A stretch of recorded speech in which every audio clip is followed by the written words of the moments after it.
오늘 말씀은 데살로니가 전서의 말씀을 계속해서 나누고 있습니다.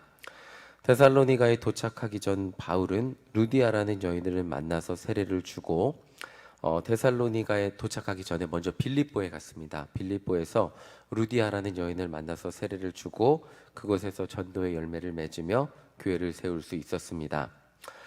그러나 사도행전 16장을 보면 점을 치는 귀신 들린 그 점치는 귀신 들린 노예 여인을 고쳐준 이유로 그 귀신 들린 여종을 때문에 돈을 벌던 그 주인이 고소를 합니다. 고소 고발을 해서 매를 맞고 감옥에 갇히게 됩니다.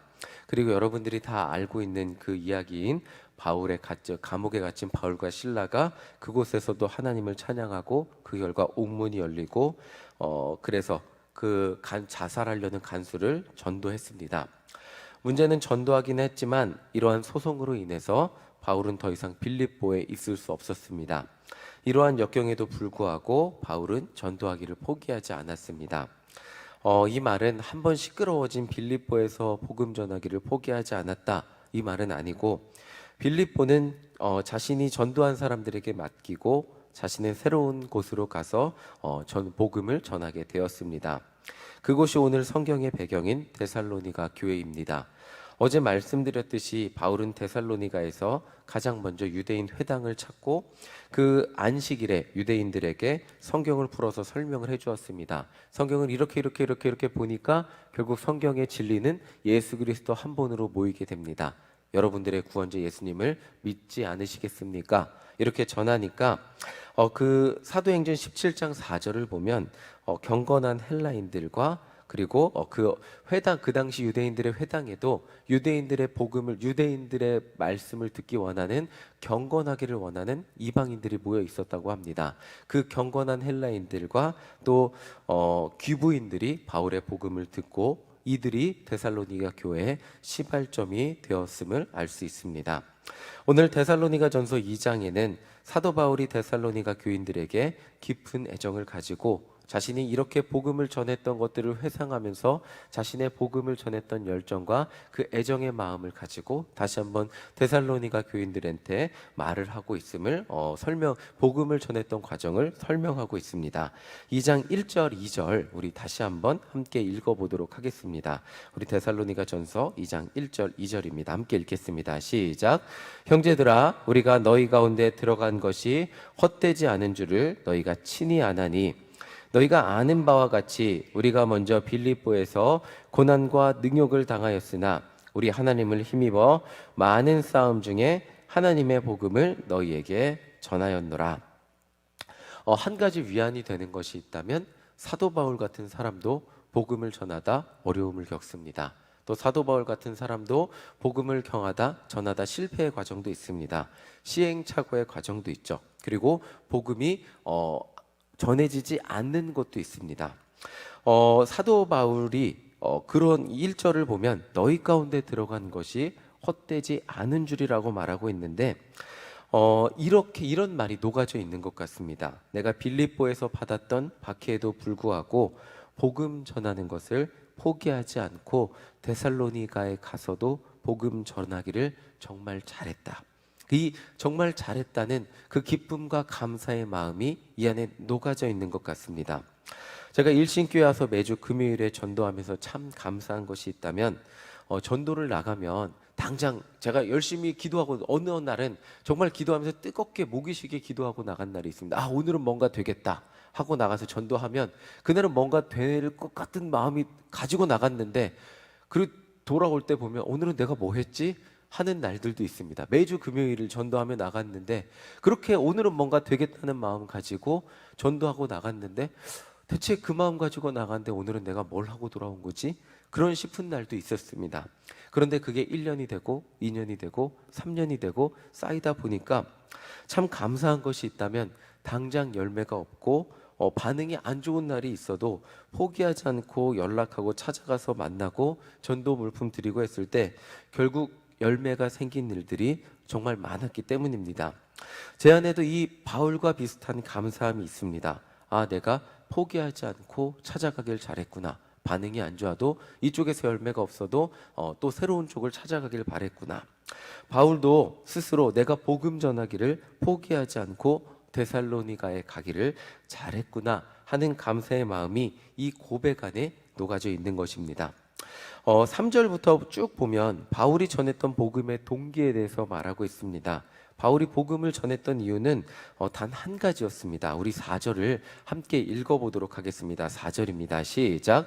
오직 하나님께 옳게 여기심을 입어 복음을 위탁받았으니 우리가 이와 같이 말함은 사람을 기쁘게 하려 함이 아니요 오직 우리 마음을 감찰하시는 하나님을 기쁘시게 하려 함이라.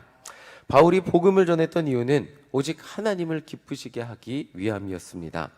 이게 바울의 사람된 특징도 있어요. 뭐냐면 사도 바울의 일생을 보면 회심하기 전에 예수 믿는 사람들을 막 핍박했습니다. 그 이유와 동기가 뭐였죠?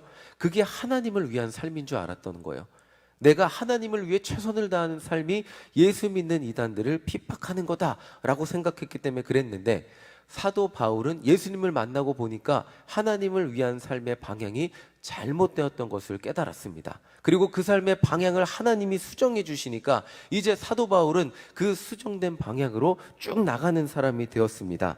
그 삶이 예수님을 전하는 삶이 되었습니다.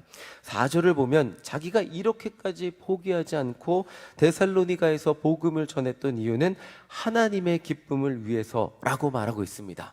바울의 삶의 어떻게 보면 바울의 삶의 목적은 어려서부터 지금까지 하나님을 위한 삶이었는데, 그 하나님을 위한 삶이 정말 바른 방향으로 맞추어지니까 그 삶이 놀라운 열매를 맺는 삶이 되었음을 보게 됩니다.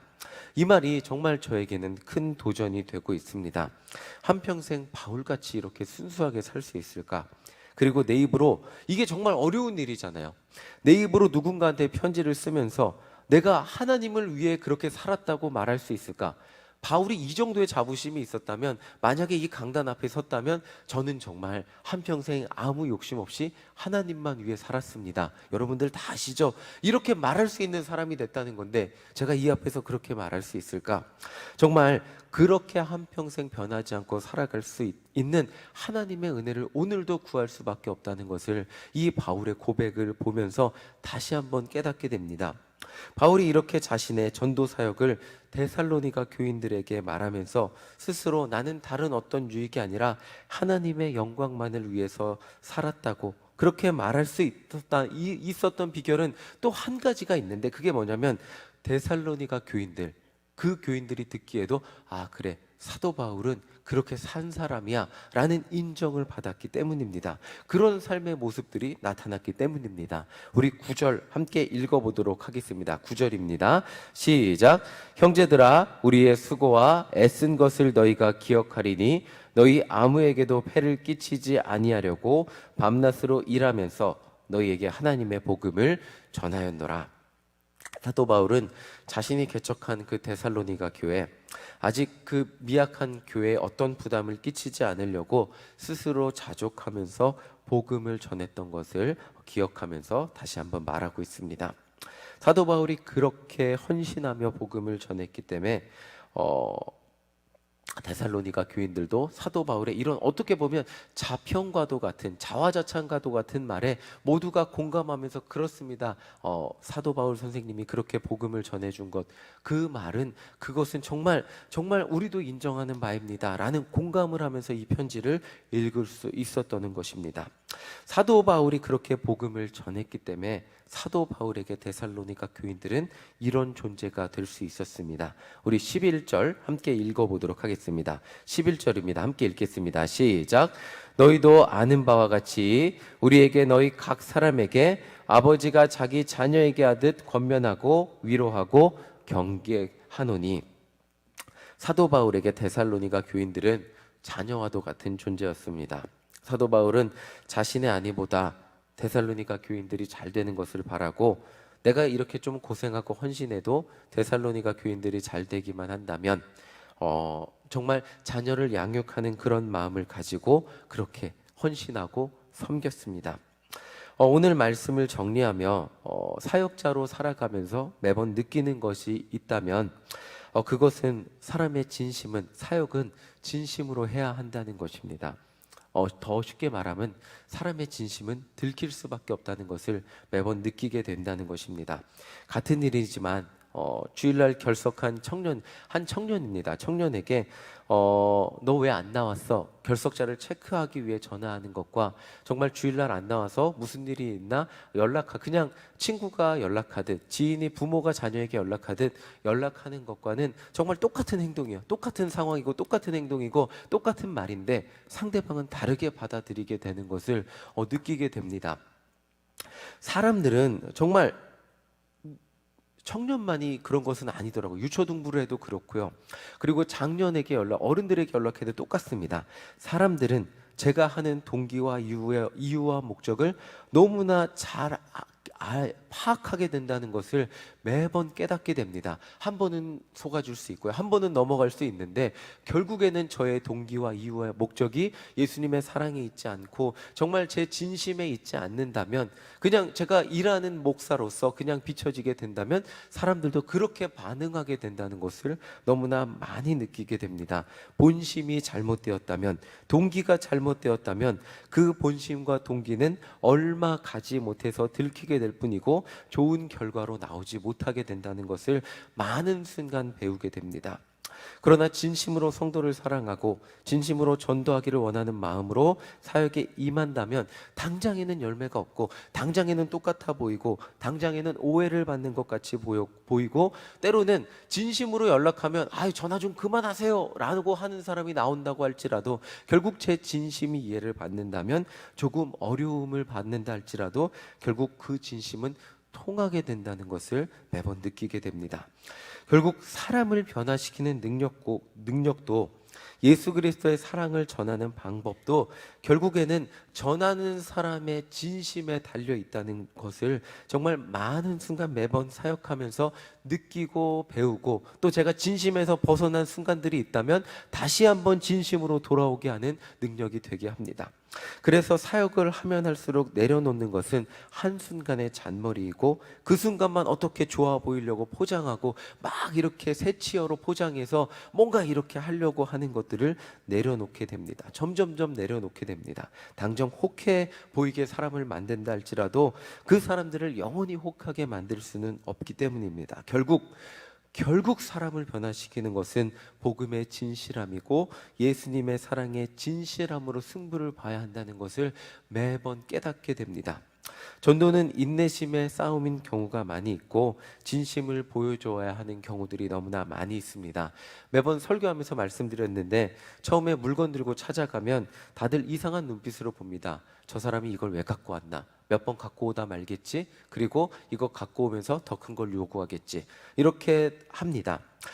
그리고 전도 교회 오라고 하겠지. 두세 번 찾아오고 교회 오라고 하겠지. 당연히 두세 번 찾아가고 교회 오라고 하면 그 중에 교회 오는 사람이 10분 중에 한 분도 안 됩니다. 한 분은 와줄 수 있고 와줄 수 있는데 근데 1년이고 2년이고 찾아가다 보면 어느새 서로 찬송도 하고 기도도 하고 또 무슨 날에 교회 오라고 하시면 교회도 오시고 그 중에 반절은 세례도 받으시고 그런 일들이 그런 사이가 된 것을 보게 됩니다.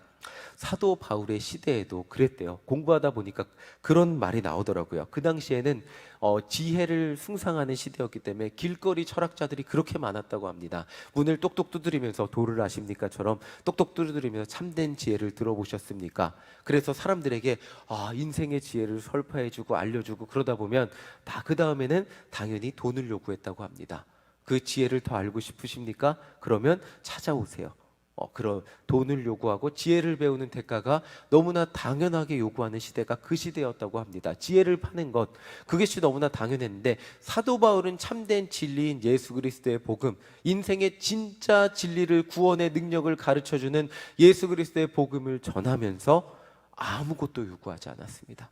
그러니까 데살로니가 교인들이 정말 그 사도 바울의 사역에 감격하고 감사하면서 이 사람은 뭔가 다르구나, 이 사람이 전하는 예수 그리스도는 뭔가 다르구나 하면서 그가 전하는 복음에 귀를 기울일 수 있었다고 그렇게 말하고 있습니다.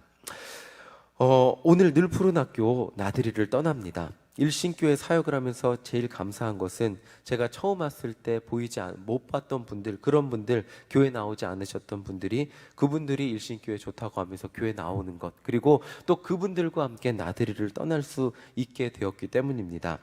이분들 중에 많은 분들이 또 교회 나오고 정말 감사하죠. 그리고 또 오늘 나들이를 통해 아직 교회 나오지 않는 분들도 또 전도할 수 있는 기회가 생겼기 때문에 정말 감사합니다. 오늘 이 새벽 시간 함께 기도해 주실 때 늘 푸른 학교 나들이 정말 교회 나오시는 어르신들 건강히 예수님과 함께 동행하며 교회 계속해서 나올 수 있도록 기도해 주시고, 또 그분들의 믿음이 더 예수님 안에서 굳건해질 수 있도록 기도해 주시고, 또 아직 교회 나오지 않는 분들, 그분들도 이 나들이를 통해서 예수님을 영접하고 믿을 수 있는 기회가, 초청의 기회가 될 수 있도록 기도해 주시기 바랍니다.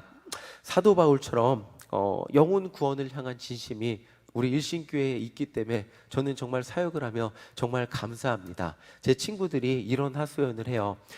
정말 사역을 하면서 부품이 되는 것 같아. 사역을 하면서 정말 나는 교회 일만 하고 그냥 이렇게 노동력만 제공하는 것 같아, 막 이런 말을 하는 교회들도 있습니다. 그런데 저는 정말 사역을 하면서 감사하는 게 있다면, 살아계신 예수 그리스도를 안 믿는 분들에게 전할 수 있는 기회가 있어서 감사하고, 그분들이 변화될 수 있음에 감사하고, 또 이 앞에서도 살아계신 예수님을 전할 수 있는 기회가 있음에 정말 정말 감사합니다. 정말 우리 일신교회 안에 살아계신 예수님을 전할 수 있는 그 진심이 있음에 감사하며, 우리 모두가 정말 그 예수님의 증인되어 정말 그 진심 가지고 영혼을 향해 세상 가운데 나아가는 우리 모두가 되시기를 간절히 소망합니다. 그 진심이 있다면 지금 당장은 어려울지라도, 지금 당장은 오해받을지라도, 지금 당장은 내 눈앞에 어떤 결과가 보이지 않는다 할지라도 그 진심은 언젠가 통하기 마련이고, 살아계신 예수 그리스도는 우리의 진심을 통하여 그 예수 그리스도의 사랑이 세상 가운데 놀랍게 퍼져나가게 될 것입니다. 오늘도 이 진심 가지고 간절히 기도할 때 우리의 진심을 통하여 살아계신 예수 그리스도가 온 세상 가운데 전해지는 놀라운 기적을 경험하는 우리 모두가 되시기를 간절히 소망합니다. 아멘. 찬송가 323장 함께 찬송하시겠습니다. 부름받아 나선 이 몸 어디든지 가오리다. 주님, 내가 예수님 사랑의 진심 가지고 나아가게 하여 주시옵소서. 함께 찬양하겠습니다.